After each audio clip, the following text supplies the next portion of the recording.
Hello my student, आप सभी को अपने चैनल एग्जाम फ्री में स्वागत है। आप सभी लोग कैसे हैं? अच्छे होंगे, मस्त होंगे, ज़बरदस्त होंगे। तो चलिए आज की इस क्लास में भी निर्माण उद्योग को देखने वाले हैं। तो इससे पहले बता दें कि अगर आप लोग सारा वीडियो नहीं देख पा रहे हैं, physics, chemistry, Hindi, geography, politics, economics, ये आपको ज्योग्राफी चल रहा है ना, अगर नहीं देखें तो जाइए, सारा वीडियो आपको प्ले लिस्ट में देखने को मिलेगा। अगर आप लोग वीडियो लेट से देख रहे होंगे तो मिलेगा, अगर नहीं देख रहे, टाइम टू टाइम देख रहे हैं तो आपको मिलने वाले हैं। ठीक है, बी टेंशन नो फ्री। यहाँ पर देखिए व्हाट्सएप ग्रुप पर यहाँ जुड़ सकते हैं 90657194 और 39। इस नंबर पर लिख देना है, बोल देना सर ग्रुप में ज्वाइन कर दिए, बिल्कुल ज्वाइन करा दिया जाएगा। अपना नाम और क्लास लिख दीजिएगा। ठीक है, आइए क्वेश्चन 1 है, भारत में पहला सूती वस्त्र उद्योग मुंबई में कब लगाया गया? 1854। इसका सही जवाब। देखिए कुछ क्वेश्चन गलत रहते हैं तो आप उसको आंसर बता देंगे। ठीक है, भारत में जूट उद्योग का केंद्रीकरण किस राज्य में हुआ? पश्चिम बंगाल में। भारत में जूट उद्योग का केंद्रीकरण किस राज्य में हुआ? पश्चिम बंगाल में हुआ। चलिए अगला प्रश्न पढ़ते हैं। क्वेश्चन नंबर 3 है, भारत के सकल घरेलू उत्पाद में वस्त्र उद्योग की भागीदारी लगभग कितना प्रतिशत है? तो 4% है।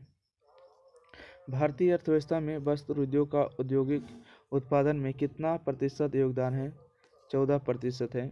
अगला, निम्नलिखित उद्योग में से कौन सी कृषि पर आधारित नहीं है? सीमेंट जो है कृषि पर आधारित नहीं है, राइट आंसर। आप देख सकते हैं सामने कितना एग्जाम में पूछा गया। अगला है, निम्नलिखित में कौन छोटे पैमाने का उद्योग है? आपको बहुत पहले याद कर चुके थे, खिलौना उद्योग जो है छोटे पैमाने का उद्योग है। किस उद्योग को संरक्षण का शिशु कहा जाता है? ठीक है, चीनी को। किस उद्योग को संरक्षण का शिशु कहा जाता है? चीनी को कहा जाता है, इसका सही जवाब होगा।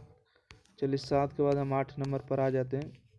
क्वेश्चन नंबर 8 है, इनमें कौन उपभोक्ता उद्योग है? ठीक है, उपभोक्ता के मतलब खाने वाला चीज़, चीनी उद्योग इसका सही जवाब होगा। इनमें कौन उपभोक्ता उद्योग नहीं है? तो बताइएगा कौन खा सकते हैं?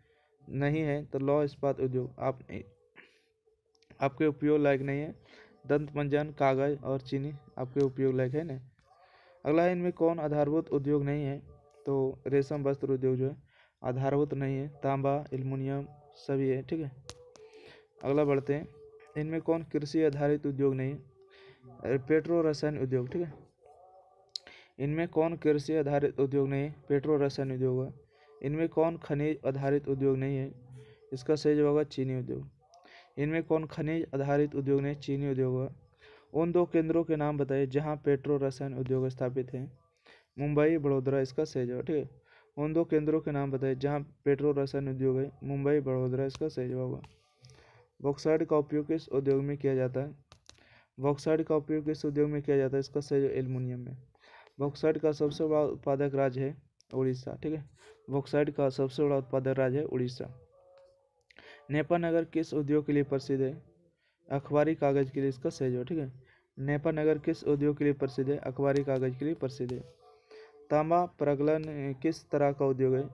तांबा प्रगलन जो है आधारभूत उद्योग होगा। पेट्रो रसायन किस तरह का उद्योग होता है? खनिज आधारित है। पेट्रो रसायन किस तरह का उद्योग है? खनिज आधारित है। Steel authority of India limited किस क्षेत्र का उद्योग है? सार्वजनिक क्षेत्र हो जाएगा। Steel authority of India limited किस क्षेत्र का उद्योग है? सार्वजनिक होगा, राइट। अगला है, बजाज ऑटो लिमिटेड किस क्षेत्र का उद्योग होगा? ये भी निजी होगा। सूती वस्त्र किस पर आधारित होता है? सूती वस्त्र जो होता है कृषि पर आधारित होता है। सीमेंट किस पर आधारित होता है? सीमेंट जो होता है खनिज पर आधारित होता है। ठीक है, सीमेंट उद्योग किस पर आधारित होता है? खनिज पर आधारित होता है। अगला प्रश्न है, सिंदरी किस उद्योग के लिए जानी जाती है? ठीक है, सिंदरी किस उद्योग के लिए जानी जाती है? उर्वरक के लिए जानी जाती है। भारत में सबसे बड़ा लौह अयस्क उत्पादक राज्य है उड़ीसा। ठीक है, भारत में सबसे बड़ा लौह अयस्क उत्पादक राज्य है उड़ीसा। लौह अयस्क का उपयोग किस उद्योग में किया जाता है? इस्पात में किया जाता है। लौह अयस्क का उपयोग किस उद्योग में किया जाता है? इस्पात में किया जाता है। 25 के बाद 26 नंबर प्रश्न आइएगा। 26 नंबर है कि ऑयल इंडिया लिमिटेड किस तरह का उद्योग है? संयुक्त उद्योग होगा, इसका सही जवाब। ठीक है, ऑयल इंडिया लिमिटेड किस तरह का उद्योग होगा? संयुक्त उद्योग होगा। अगला प्रश्न है, महाराष्ट्र का चीनी उद्योग किस तरह का उद्योग है? सहकारी उद्योग होगा। ठीक है। वस्त्र उद्योग लगभग कितने व्यक्तियों को रोजगार उपलब्ध कराता है? 3.5 लाख को। ठीक है। वस्त्र उद्योग लगभग कितने व्यक्तियों को रोजगार उपलब्ध कराता है? 3.5 लाख को। अगला, औद्योगिक बहिर्वाह को प्रदूषित होते हैं, क्या होते हैं? तो इसका सही जवाब हो जाएंगे ऑप्शन नंबर डी, तालाब, नदी, झील, तीनों इसका सही जवाब हो जाएंगे। ठीक है। चलिए अगला प्रश्न देखिएगा, क्वेश्चन नंबर आगे 30। बोकारो इस्पात संयंत्र किस देश के सहयोग से खोला गया? तो रूस के सहयोग से खोला गया। ठीक है।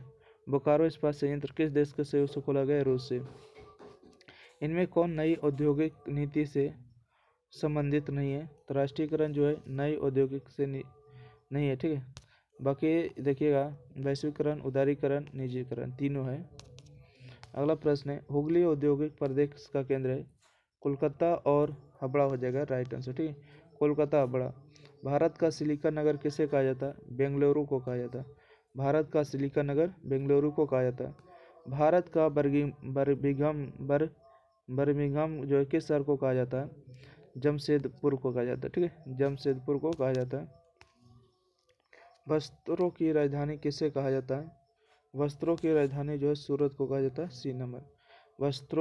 सूती वस्त्रों की राजधानी किसे कहा जाता है? सूरत को। दम घोटू गैस किसे कहा जाता है? कार्बन मोनोऑक्साइड को दम घोटू गैस कहा जाता है। भारत में निम्नलिखित में से सूती वस्त्र के कारखाने किस राज्य में सबसे अधिक है? तो तमिलनाडु होगा। ठीक है। भारत में निम्नलिखित में से सूती वस्त्रों के कारखाने किस राज्य में सबसे अधिक है? तमिलनाडु में। अगला, भारत के किस राज्य में सर्वाधिक चीनी मिल है? तो इसका सही जवाब उत्तर प्रदेश। ठीक है। भारत के किस राज्य में सर्वाधिक चीनी मिल है? उत्तर प्रदेश में। राउरकेला इस्पात संयंत्र किस राज्य में है? उड़ीसा में होगा। निम्नलिखित में से किस राज्य में बोकारो इस्पात केंद्र स्थित है? झारखंड इसका सही। ठीक है। निम्नलिखित में से किस राज्य में बोकारो इस्पात केंद्र स्थित है? झारखंड इसका सही जवाब होगा। इनमें कौन इस्पात केंद्र समुद्र के निकट है ना? विशाखापट्टनम होगा। इनमें कौन इस्पात केंद्र समुद्र के निकट है? विशाखापट्टनम होगा। भारत के कितने सार्वजनिक क्षेत्र के तेल परिष्करण केंद्र कार्य कर रहा है? तो 18 इसका सही जवाब होगा। भारत के किस राज्य में सॉफ्टवेयर प्रौद्योगिकी पार्क नहीं है? तो छत्तीसगढ़ में नहीं है, बाकी असम, राजस्थान, कर्नाटक तीनों जगह है। 43 के बाद देखिएगा 44 में, इनमें कौन उपभोक्ता उद्योग है? इसमें कौन जो उपभोक्ता उद्योग है? चीनी उद्योग है। इनमें कौन उपभोक्ता उद्योग नहीं है? है ना? इसका सही जवाब होगा आपको सी नंबर, लॉ इस्पात। अच्छा, ये तो आपको चैप्टर हो गए, बता दिए ना। एक सेकंड, कितना आ चुके थे? 39, 40, 43, 44 नंबर से थे। 44 नंबर यहाँ। एक सेकंड, हाँ देखिएगा, भारत में पेट्रो रसायन का महत्वपूर्ण केंद्र कहाँ है? बरौनी होगा। ठीक है। भारत में पेट्रो रसायन का महत्वपूर्ण केंद्र कहाँ है? बरौनी में। रेशमी वस्त्र का प्रमुख केंद्र कहाँ है? भागलपुर में। आज भारत में लगभग कितने सूती वस्त्र तथा कृत्रिम रेशों की कपड़ा मिले हैं? 1600 इसका सही जवाब होगा। अगला, भारत निम्नलिखित में से किस देश को सूत का निर्यात करता है? जापान को। ठीक है। भारत जो है किस देश को सूत का निर्यात करता है? जापान को करता है। पहली आधुनिक सूत मिल मुंबई में स्थापित की गई, क्योंकि मुंबई एक पतन है। यहाँ कपास उत्पादक क्षेत्र के निकट स्थित है। मुंबई में पूंजी उपलब्ध थी। उपरोक्त में सभी इसका राइट आंसर डी होगा। अगला है, भारत में सबसे पहले स्थापित लौह इस्पात कंपनी निम्न में से कौन है? भारतीय लौह और इस्पात कंपनी, IISCO। भारत में इस्पात का प्रति व्यक्ति खपत कितना प्रतिशत है? 32%। ठीक है। भारत में इस्पात का प्रति व्यक्ति खपत कितना है? 32% है। अगला है, विश्व में चीनी उत्पादन भारत को कौन सा स्थान प्राप्त है? दूसरा है। पर्यावरण प्रदूषण के लिए निम्नलिखित में से कौन सा कारक उत्तरदायित्व है ना? कौन सा कारक सर्वाधिक उत्तरदायी? औद्योगिकरण। पर्यावरण प्रदूषण के लिए निम्नलिखित में से कौन सा कारक सर्वाधिक उत्तरदायी? औद्योगिकीकरण। लगभग कितने डेसिबल की तीव्रता वाली ध्वनि ठोस पदार्थ को छेद कर सकती है? तो 210। ठीक है।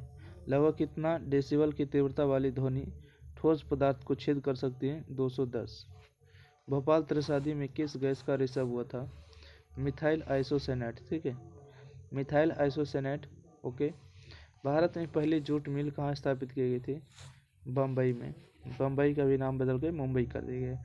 भारत में पहली जूट मिल कहाँ स्थापित की गई? बम्बई में, राइट आंसर। तो इस प्रकार से जो है आपके 55 क्वेश्चन के साथ समाप्त होते हैं। वीडियो अच्छा लगे लाइक करिए, शेयर करिए, चैनल सब्सक्राइब करिए। फिर मिलते हैं अगले वीडियो के साथ, जब तक के लिए थैंक यू, धन्यवाद।